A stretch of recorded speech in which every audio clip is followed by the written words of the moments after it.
cavernas siguen siendo la última frontera de la isla de Pascua. Durante siglos, los Rapa Nui se refugiaron de los invasores en ellas, y en ellas ocultaron también sus más preciados tesoros. Objetos que guardaban la auténtica verdad de este pueblo.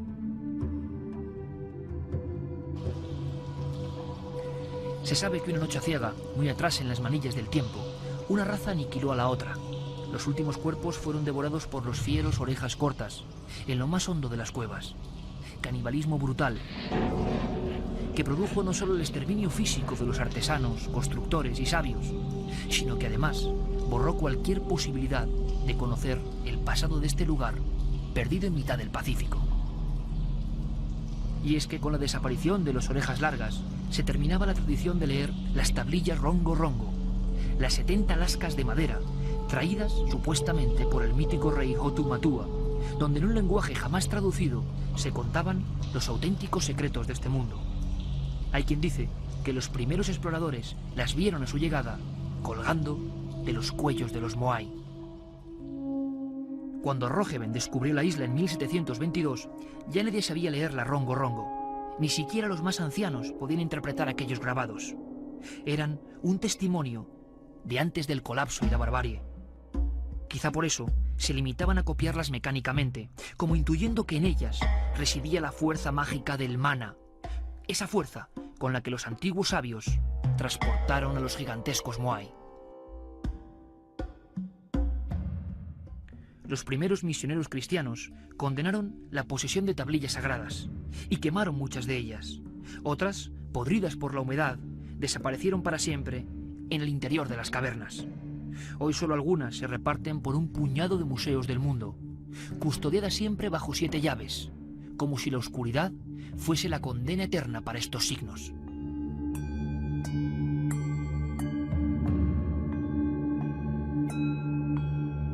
Para tocarlas con nuestras propias manos, debemos viajar 5.000 kilómetros hacia el interior del continente americano.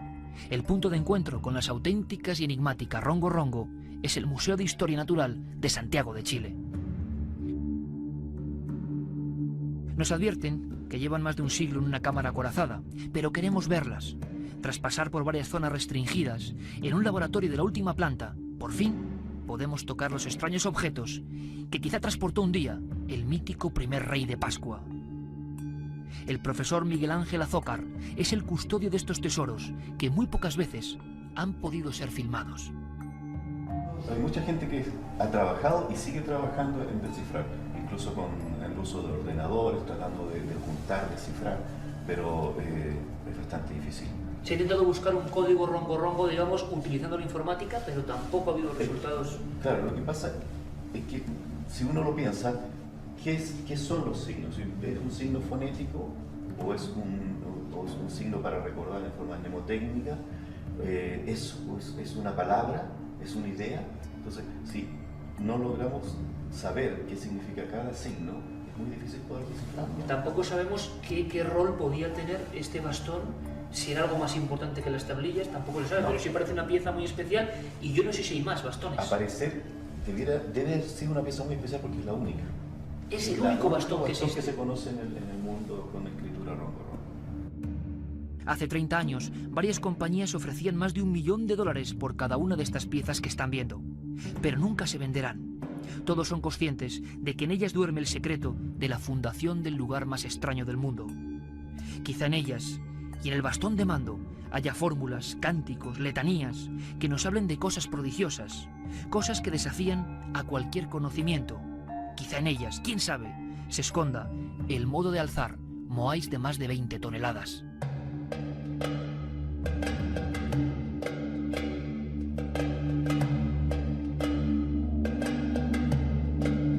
Aún pensando en los signos del lenguaje extraño, regresamos a Tepito Tehenua, ombligo del mundo, tal y como también decían los antiguos. Y ya en la noche de Pascua nos aguarda una hula, un baile típico y ancestral. Los apolinos habitantes de esta isla intentan así recuperar su folclore y su pasado, pero en verdad nadie puede leerlo, nadie sabe leerlo.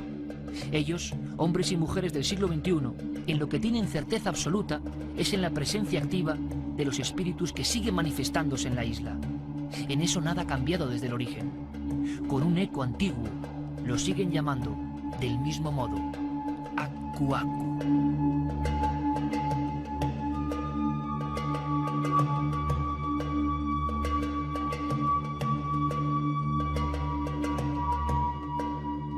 Las piedras grabadas nos conducen a un lugar sagrado. Es el poblado ceremonial de Orongo, donde se efectuaba hasta el siglo XIX la competición del hombre pájaro, en la que los guerreros de cada clan se jugaban la vida con el fin de llegar hasta estos islotes. Todo el territorio, al parecer, sigue vigilado de cerca por los Aku Aku. Específicamente que tenía relación con el hombre pájaro, era una villa, un pueblo. Después de que pasó a ser un lugar de culto, un lugar de ceremonia, existía la creencia, y obviamente que también yo lo creo, de que los Aku Aku protegían este lugar. ¿Y por qué? Porque al ser un lugar donde se hablaba de fertilidad, de divinidad, y donde había una competencia que acercaba al jefe de la tribu, al ser supremo, a Makemake, tenía que haber una custodia tanto de los espíritus como de las personas. Por lo tanto, ambos dos, hombres y espíritus, custodiaban este lugar durante un año hasta que la próxima ceremonia continuaba. Esto era normalmente a principios de primavera.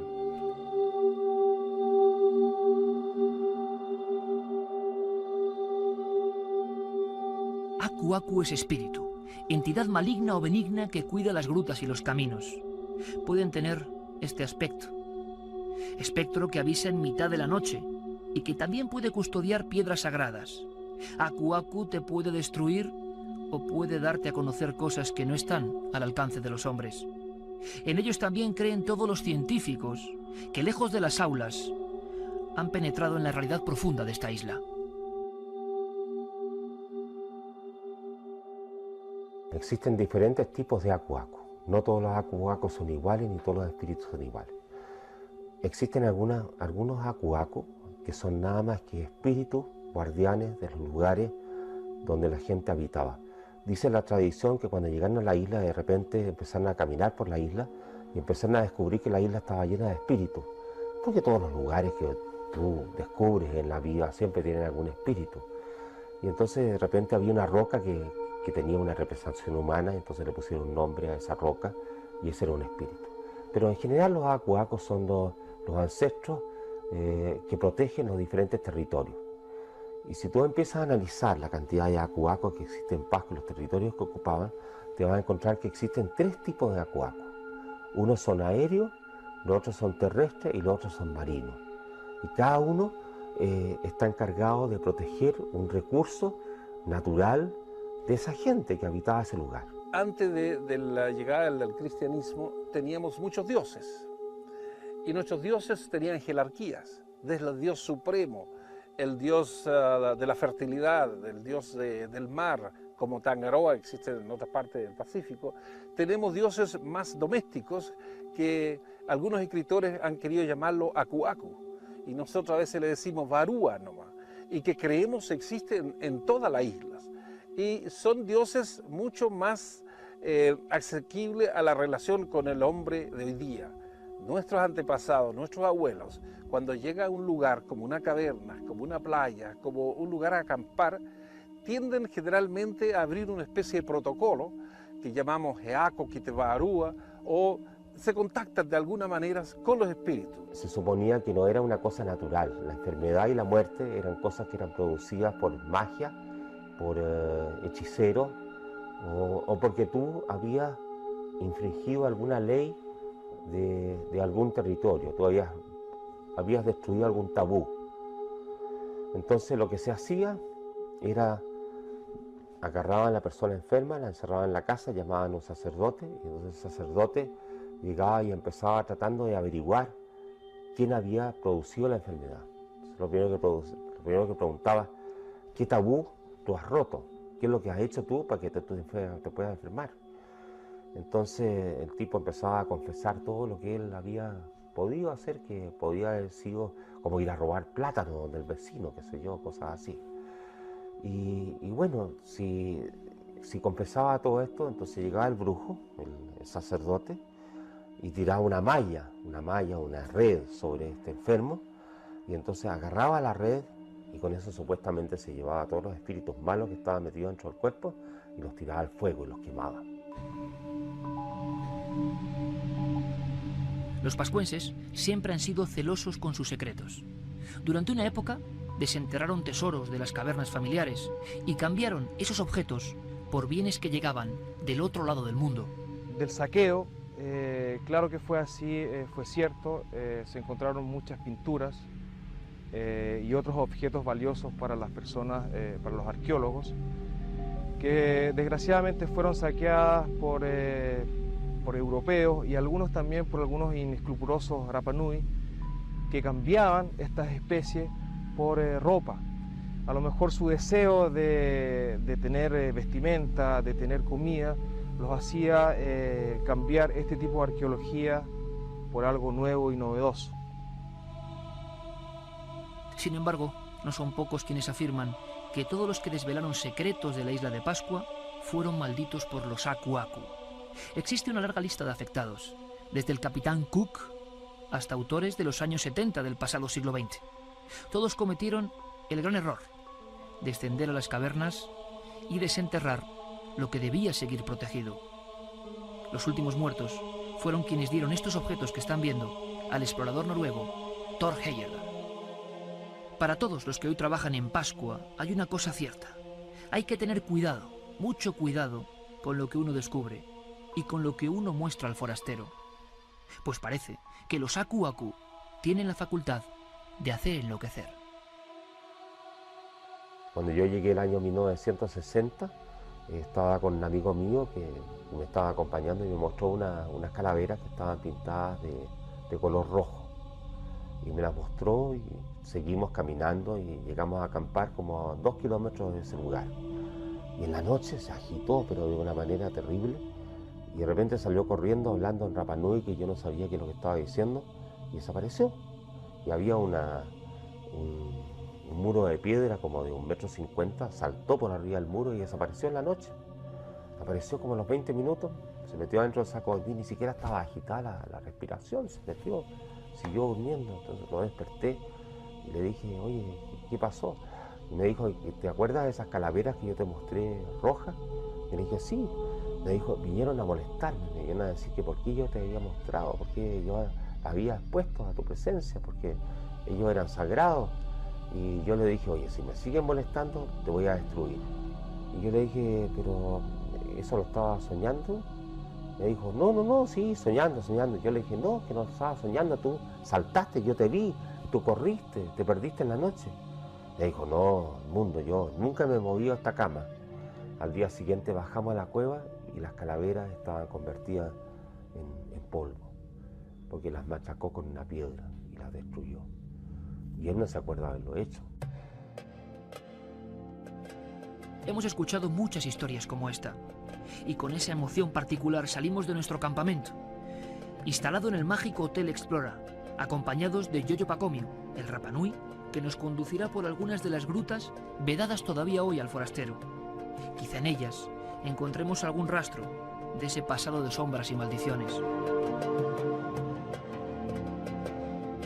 Al llegar a la primera cueva, nos encontramos con una grata sorpresa. Miembros de la NASA están investigando in situ en aquellas profundidades. Es un proyecto secreto y lo primero que hacen es advertirnos sobre lo peligroso del lugar. Actualmente toda esa cueva es peligrosa. Entonces necesitamos estar tan cuidado en las cuevas. Esta cueva está ok. La roca no es frágil, es muy duro, pero estas rocas tienen agua y barro también. Entonces necesitamos tan cuidado. Lo más extraordinario es encontrarnos aquí, en las entrañas del lugar más alejado del mundo, con un equipo que trabaja para la NASA, intentando observar la biología y las condiciones de vida para que sirvan de estudio en las futuras exploraciones a Marte. Sin duda, esta isla tiene algo de mágico y real. Y lo estamos comprobando por nosotros mismos. En Marte es posible que vida, si vida existe en Marte, esté en el subterráneo. No es posible para vida a la superficie de Marte. Cae la tarde y descendemos poco a poco hacia las profundidades de lo que sin duda fue una antigua caverna familiar.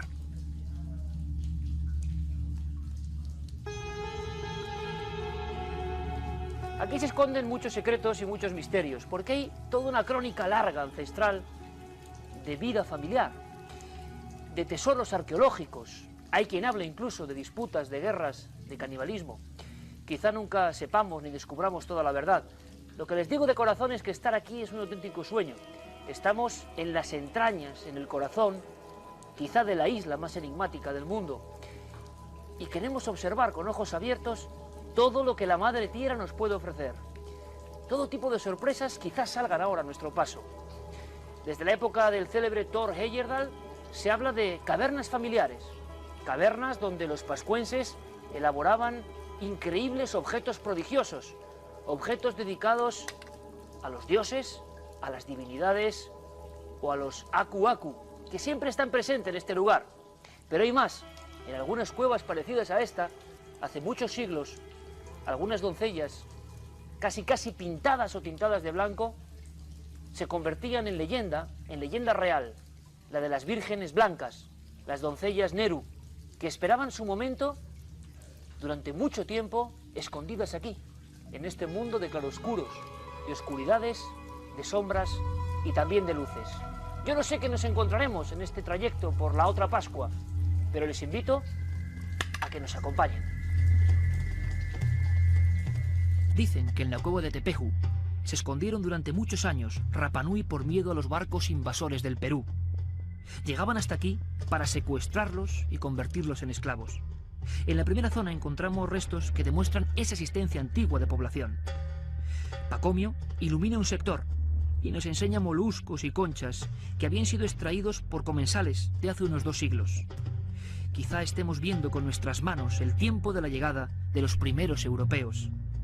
También encontramos toquis, piedras de sílex o basalto, que servían como cuchillos y herramientas primitivas.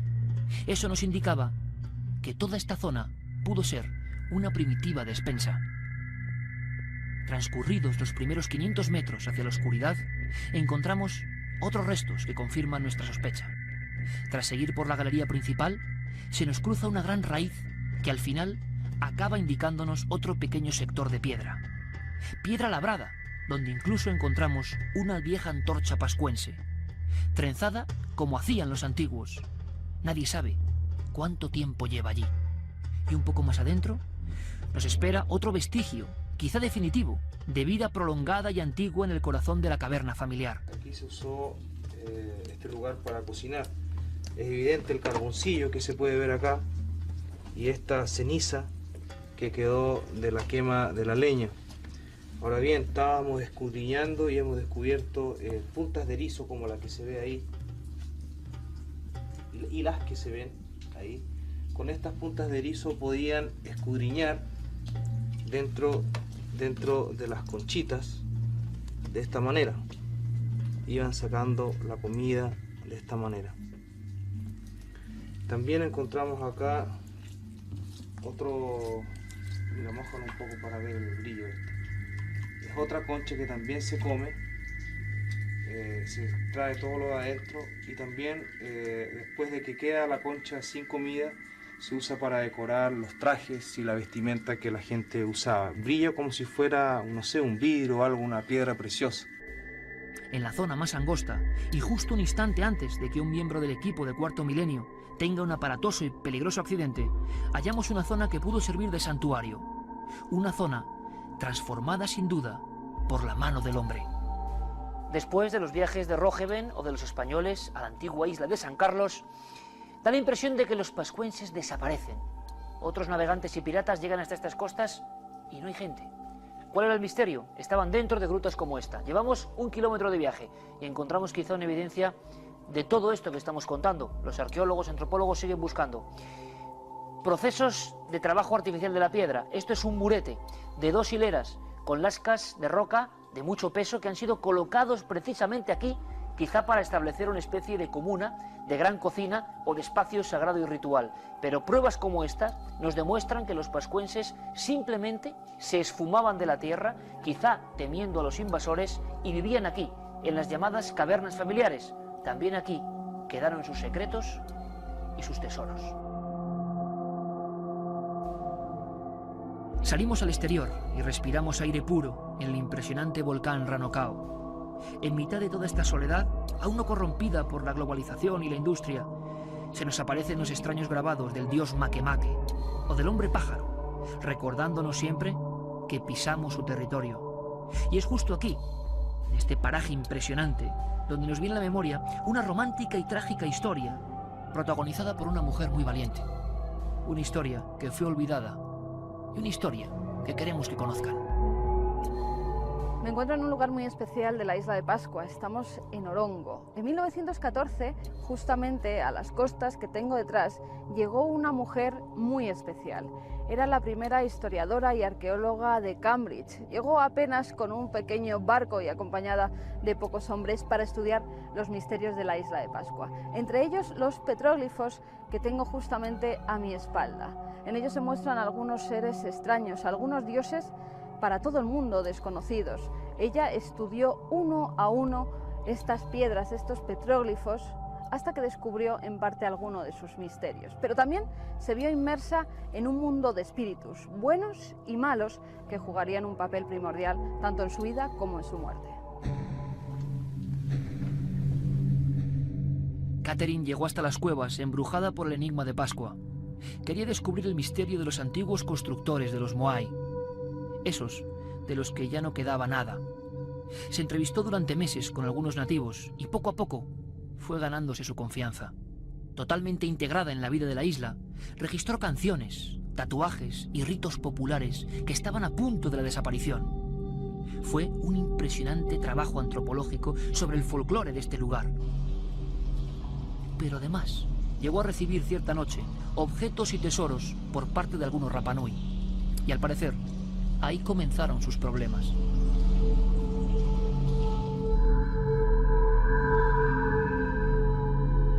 Fue clave en su vida la bruja Ángata, siniestro personaje capaz de dominar los Aku Aku, y ante la que acabó sintiendo un temor reverencial.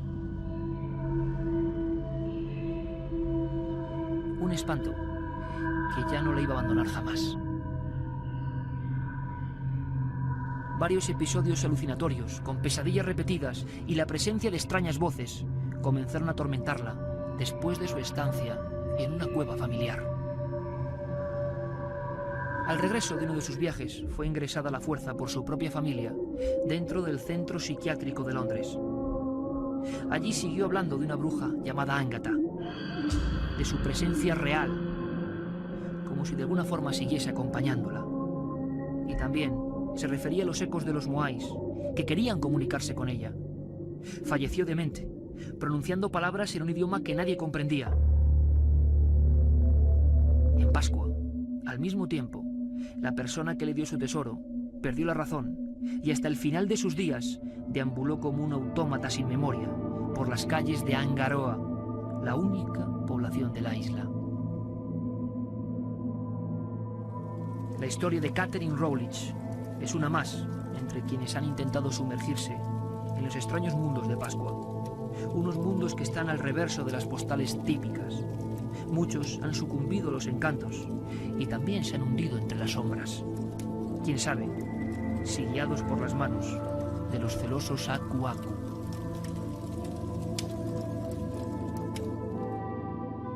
Una de las últimas frases de Rowledge es el mejor resumen para todo lo que nosotros sentimos en este viaje inolvidable. El epitafio de una mujer muy valiente que pone fin a esta mágica aventura en la isla del fin del mundo.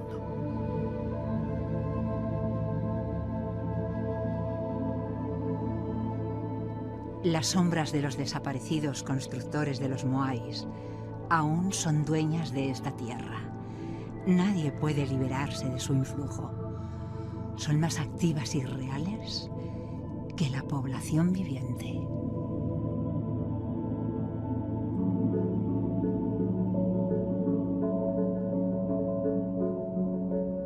Máximo Puelma, investigador que efectuó un libro, como tantos otros, sobre la isla de Pascua, apareció muerto, según cuenta el español Antonio Rivera en su libro Operación Rapa Nui, dentro de su departamento en Santiago. Nadie había forzado de la cerradura, estaba con el cráneo roto, tumbado junto a la alfombra y al lado un Moai Cava Cava, esta figura que representa perfectamente los espíritus de Pascua. Le habían directamente roto la cabeza con él. Pero es solo uno de los ejemplos. El citado Antonio Rivera y otros investigadores hablan, por ejemplo, del capitán Cook, que después de pasar por Pascua es asesinado en Hawái, le trajo mala suerte la isla, de Leperús, que da nombre a una de las bahías de la propia isla de Pascua, también ejecutado de la misma forma tiempo después de pasar por la isla. Hemos visto lo que le pasó a Catherine Rowley, ¿verdad?, la antropóloga de Cambridge, que llega allí con su barco, al que por cierto le llamó Mana, en homenaje a la fuerza mágica que supuestamente domina toda esta isla misteriosa. Pero hay mucho más. Alfred Métraux, uno de los franceses, que hubo muchos, que investigó el asunto de la isla y después se suicidó, presa de una gran desesperación. En Pascua se habla de gente que está como lobotomizada por haber dado tesoros concretos a los extranjeros, por haber desenterrado enigmas que tenían que seguir bajo tierra. Se habla de Elias Pacarati, se habla de las personas que dieron estos objetos que vamos a ver ahora en un momento en la pantalla, que son los objetos filmados por la expedición de Thor Heyerdahl. Esto es una auténtica joya. El gran Thor Heyerdahl, el explorador noruego, el primero que realmente excava en Pascua, llega allí y dentro de una caverna familiar se encuentra esto. Siempre la polémica de si se lo prepararon o si estaba realmente allí. Lo cierto es que las personas que dieron estas cabezas de piedra, estos extraños signos grabados, estos animales de aspecto casi protohistórico, animales sin identificar, algunos, otros extraños, bueno, murieron todos. Y se cuenta la historia de la familia Viru Viru, 40 miembros muertos en Pascua, siempre por haber dado objetos que son un legado muy personal. Toca hablar de su brujería, de la leyenda, del mito y de la verdad. Y lo vamos a hacer con los mejores invitados. Nos acompañan, se incorpora Enrique de Vicente, director de Año Cero. Enrique, buenas noches. Buenas noches, Iker. José Luis Cardero, antropólogo, buen amigo de este equipo. Bienvenido, José Luis. Muchas gracias, bienvenido. Y Juan G. Vallejo, que bueno, luego nos contará porque él es el protagonista de una historia de verdad que pudo costarnos muy cara, un accidente peligroso, lo vamos a contar, y también una protección, hay que decirlo así, de los misteriosos Aku Aku. Compañero Juan G., bienvenido, buenas noches. Hola, buenas noches, Iker. Bueno, vamos a hablar de todo eso, Carmen, y de mucho más. Lo cierto es que Pascua tiene ese embrujo, un embrujo que creo que, bueno, a nuestros invitados no le cabe la menor duda, ¿verdad, Enrique? No me cabe ninguna duda. No he tenido la fortuna, como vosotros sabéis, de haber estado en Pascua, pero es un tema que me apasiona desde que era un muchacho, y todo lo que he leído, todo lo que he hablado con gente de lo más diversa que ha estado allí, exploradores, antropólogos, que han estudiado a fondo, ya no las tradiciones de Pascua, sino todas las tradiciones de toda la Polinesia en la que se entronca Pascua, que son muy parecidas a las de la Melanesia, que son las islas más próximas, ya digamos Australia y Nueva Zelanda. Hay una serie de creencias comunes, una serie de creencias que se basan en mana y tapu, o tabú, de donde viene nuestra palabra tabú, lo prohibido. Y eso hace que toda la vida en esas islas gire en torno a eso, y cualquier persona que va allí, como quien va a Haití, se siente afectado por esas fuerzas. Interesantísimo. Sí estuvo allí y es antropólogo, se habrá sentido muy identificado con Edwards y otros compañeros que hemos entrevistado. Las máximas autoridades arqueológico-antropológicas de Pascua han pasado por este reportaje. José Luis Cardero, que estuvo en Pascua, y yo no sé qué impresión como investigador, como antropólogo, te llevaste de allí. Quizá conociste una Pascua hace años todavía menos contaminada que ahora. Sí, hace muchos años, mucho menos contaminada que ahora, mucho más misteriosa que ahora posiblemente. Yo también era mucho más joven y más inexperto, pero lo cierto es que a mí siempre me ha llamado la atención que en Pascua se superponen, en lo que es el concepto, lo que sería el concepto de la isla de Pascua, se superponen como tres triángulos mágicos. En primer lugar, Pascua es un vértice de un gran triángulo que empieza en la propia isla de Pascua, sube hasta las islas Hawái y baja hasta Nueva Zelanda. Es un triángulo en donde está comprendido prácticamente todo lo que es la Oceanía, que es un territorio mágico. en sí, porque es un asiento de unas leyendas verdaderamente curiosas acerca de los orígenes de la humanidad y acerca de unas misteriosas criaturas que efectivamente se habla de ellas en todas esas islas, ¿no? ¿Hasta qué punto la creencia en Aku Aku continúa? Que, por ejemplo, hemos visto el reportaje a Sergio Rapu. Sergio Rapu no es un cualquiera, es el arqueólogo oficial de Pascua, y para que os hagáis una idea y se hagan una idea, hace escasos meses o hace un tiempo estuvo con la reina Sofía, gran amante de la arqueología, enseñándole, y él es el que pincha y corta, digámoslo así, en cada excavación. Y tenía dudas sobre estos objetos, pero sabe que dentro de las cavernas duermen, primero, las célebres tablillas Rongo Rongo que aún deben quedar, tablillas con sus extraños signos que siguen siendo una escritura de alguna forma jeroglífica y no descifrada, y también otros objetos misteriosos como estos que estamos viendo aquí, que tienen un poder. Creen en los Aku Aku y hablan de los Aku Aku como algo cotidiano y auténtico. Y eso lo pudo vivir Juan G. Vallejo, porque tuvo una experiencia que realmente fue traumática para todos, que ahora queda dentro de la aventura de un viaje. También un viaje es esto, ¿verdad, Juan G? Pero me gustaría contaros un poco qué te ocurrió, cómo lo viviste, porque fue una experiencia muy intensa para ti, y cómo lo interpretaba el pueblo pascuense y los científicos que trabajan allí. Estamos en Tepehu, estábamos todos filmando, os estaba grabando vosotros Marcos Macarro, estabas tú haciendo una entradilla. En esa cueva que hemos visto. Efectivamente, de más de 1 kilómetro de larga, entonces estamos ya casi al final de la cueva. Y justo ya prácticamente al final, bueno, pues había una montañita de piedra redonda, y bueno, pues un circulito arriba, como unos 3 metros y medio, casi 4 diría yo, de altura. Perdón, yo un momentito antes había hecho una fotografía que le dije a José Alberto, el ayudante de cámara técnico de sonido. Digo, mira, José, de las mejores fotos que he hecho en mi vida. Y de repente, pues bueno, estoy hablando con el guía, mientras tú grababas la entradilla, y me dice, oye, ¿sabes salir por ahí? Y dije, pues sin problema, conozco...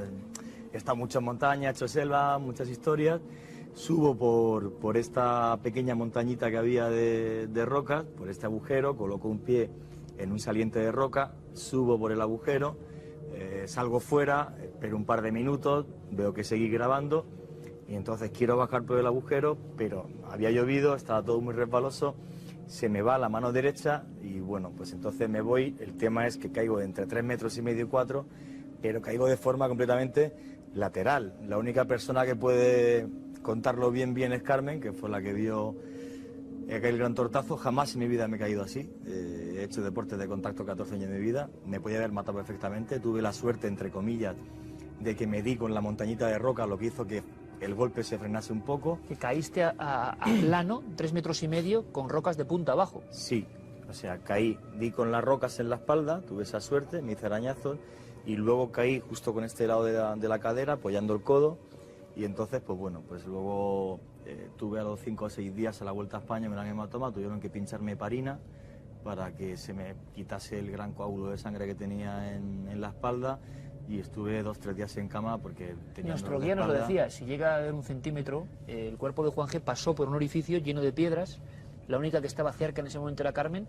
Un simple roce con esa piedra hubiera hecho que nuestro compañero y reportero no estuviera aquí. Bien, nos ocurre eso. Y ahora viene la segunda parte, que es cómo interpreta el pueblo pascuense y los investigadores pascuenses eso. Y todo el mundo te habló de los Aku Aku.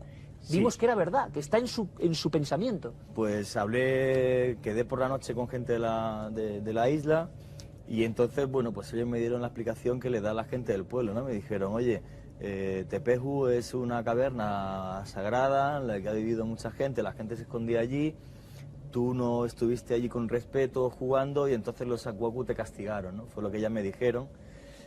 Y entonces yo dije, hombre, yo creo que pues estaba con respeto, ¿sabes? Y tal. Sí es cierto que fue una niñería por mi parte el decirle al guía, bueno, como tengo mucha experiencia, subo y tal, y bueno, me podía haber matado. Estoy contándolo aquí, me podía haber quedado en silla de ruedas.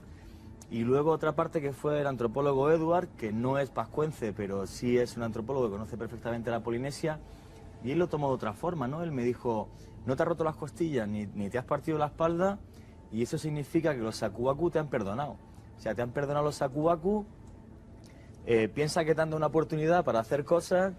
Estuve hablando también con él de tatuajes, de qué simbolizan para el pueblo Rapa Nui y para el pueblo polinesio. Me comentó que ellos veían el mundo de los muertos y el mundo de los espíritus y el mundo de los vivos, y hasta que no te tatúas no puedes ser humano, no te puedes identificar del resto porque tu piel está desnuda.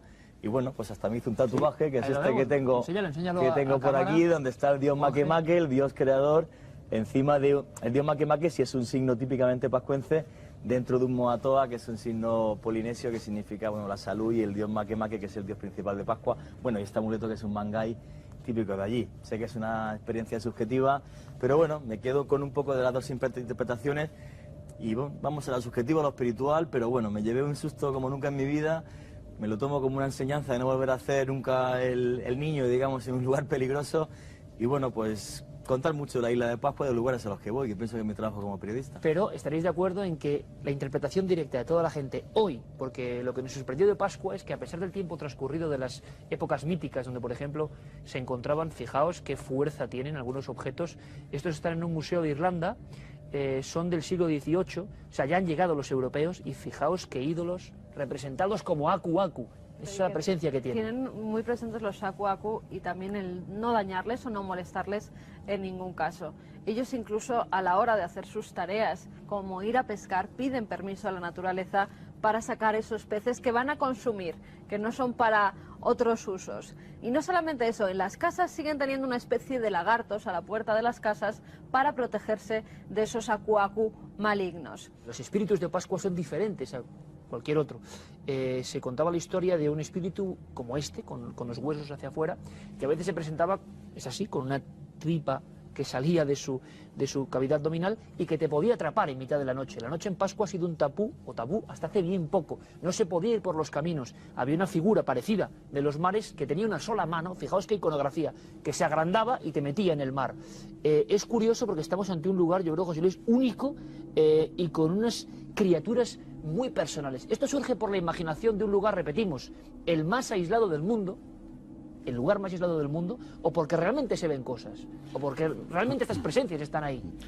Indudablemente las presencias están. Lo que ocurre es que en la isla de Pascua yo creo que posiblemente sea uno de los lugares específicos del mundo que actúa como una especie de concentrador de ese espacio del que tanto hemos hablado tantas veces entre la vida y la muerte.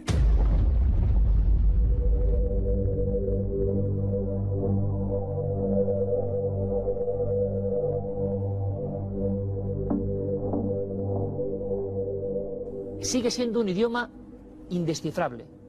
Y dicen que valían $1 millón en los años 70 cada pieza. Bueno, ¿qué se puede contar aquí? Esto es una decoración, esto es una broma, esto es un idioma antiguo del que ya no queda nada y nadie sabe leer, lo persiguieron los misioneros. ¿Qué puede haber aquí? Yo digo de entrada, no es que lo persiguieran, es que se destruyeron no se sabe cuántas porque consideraban que era una cosa superficiosa y que había que quemarlo. Es más, alguna de ellas está quemada, ¿eh?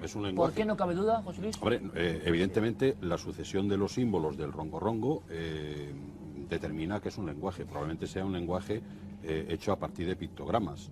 Es muy posible, yo he visto en la grabación que se hablaban de ideogramas, es muy posible que sean ideogramas, que sea un lenguaje ideográfico. ¿Qué quiere decir eso, José Luis? Es decir, que cada uno de los símbolos representa una idea. Es una cosa parecida. No una letra, una palabra, sino una idea. Una idea, un concepto más o menos abstracto.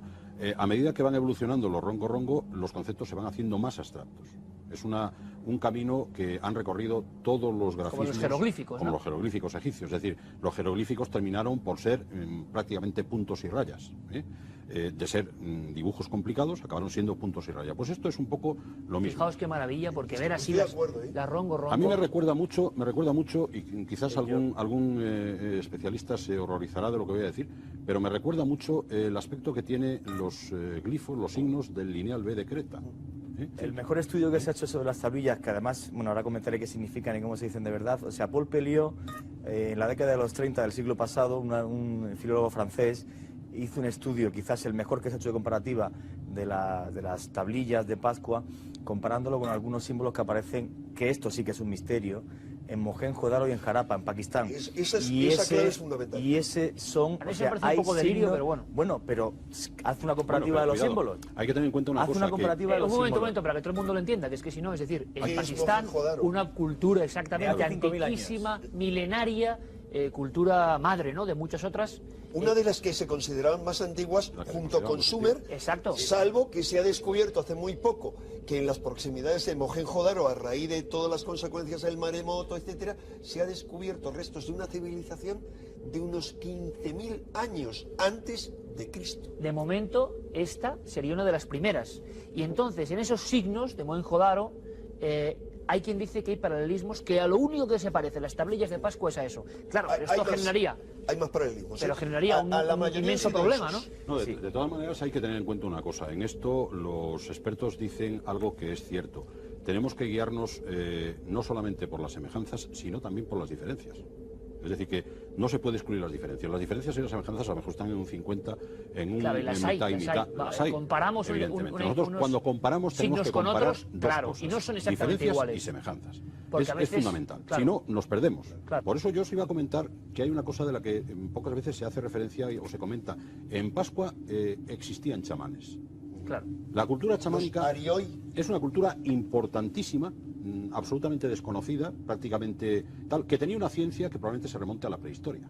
Es decir, hay chamanes, entre otras cosas, porque en el volcán, en Ranu Khao, se descubrió un petroglifo que representa la típica cara con cuernos de cérvido y barbas. Es decir, es una figura que se repite una y otra vez. Dejadme que haga un pequeño aparte, porque esto os va a gustar y le va a gustar a la audiencia, hablando de chamanes, hablando de brujería. Hemos visto la historia increíble de esa mujer que llega como científica, mana su barco, repito, y acaba demente. Tenía varios procesos alucinatorios, acaba ingresada a fuerza por la familia, ella sigue viendo a la bruja. La bruja Ángata, de la que vamos a ver una fotografía, su única fotografía, que realmente parece un hombre, con unos collares. Ante esta bruja, aquí estamos ante, dicen, uno de los últimos chamanes auténticos pascuenses que sabía relacionarse con los Aku Aku. Yo no sé si sabemos más de esta mujer, Carmen, que acabó provocando revueltas en Pascua y acabó haciendo enloquecer por miedo a una de las principales investigadoras europeas, cuyo libro, que tiene Carmen ahí, es la Biblia de la antropología todavía hoy en Pascua. Los descubrimientos de esta mujer, que se va prácticamente sola, hay que imaginarlo, dejando su cátedra o su puesto en la universidad y se marcha a Pascua. Y ella dice esa frase famosa de que todavía la presencia de los antiguos constructores de esto sigue presente. Ella acaba hablando un idioma desconocido, ella acaba hablando un idioma que nadie puede entender, diciendo palabras y que algunos piensan que es el idioma antiguo de Pascua.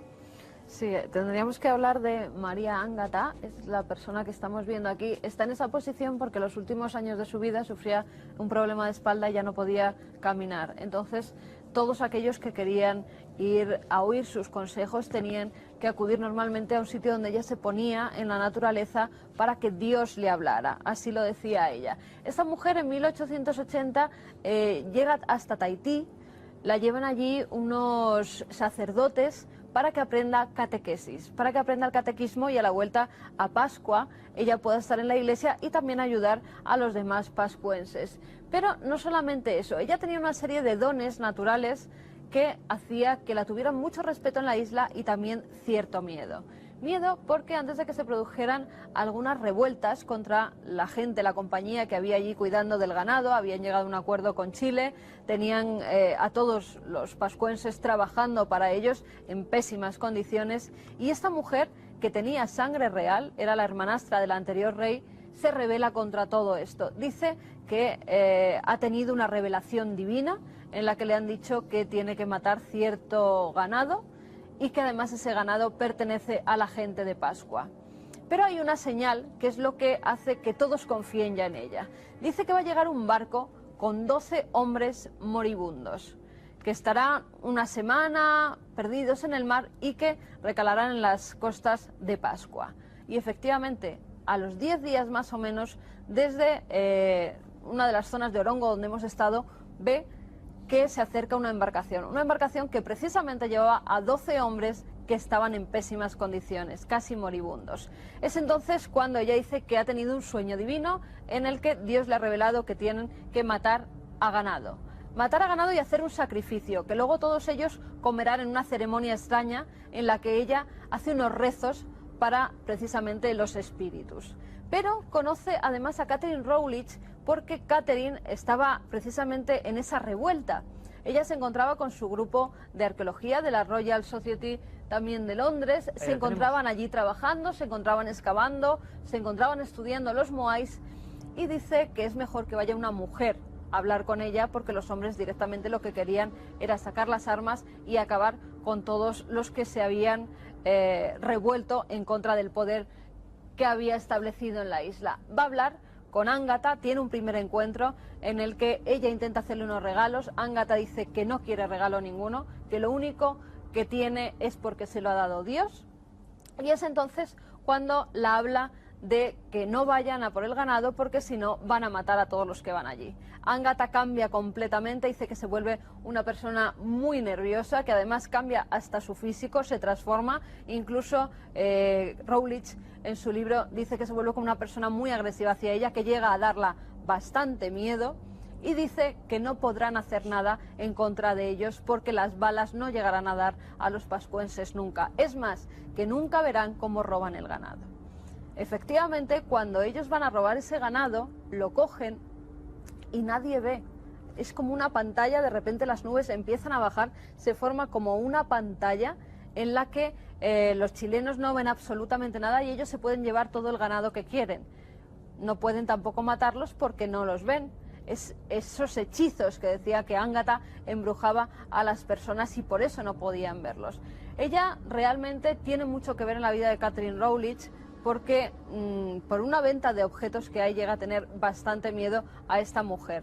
También es cierto que habló mucho con ella, al parecer le contó grandes secretos que Rowling escribió en unos diarios que se encontraron muchísimos años más tarde. Diarios que, según dicen, algunos han salido a la luz, pero otras fueron destruidas, otras cartas, otros diarios, por la misma Catherine cuando ya se encontraba en Londres. Creía que eso era algo maligno, que no se debía publicar, que no debía salir a la luz nunca.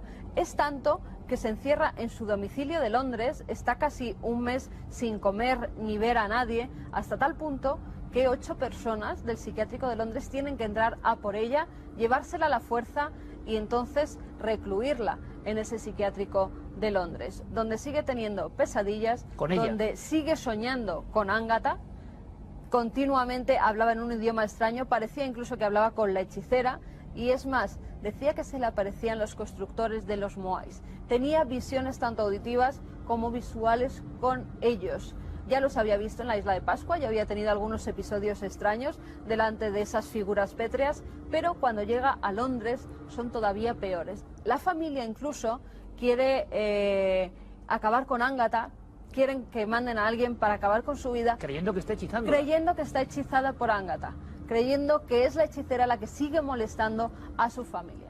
¿Esto es alucinación de una persona que estaba mal o un brujo de Pascua u otras partes puede llegar a tener este poder, puede llegar a dominar así una persona? Nos suena extraña esta historia de la científica que acaba siendo enloquecida. ¿Qué os sugiere esta historia? Bueno, yo empezaría, primeramente, a mí, si fuera un caso aislado, vale, pero cuando uno estudia en cantidad de antropólogos que le han ocurrido cosas similares, yo me centraría en la personalidad de Ágata.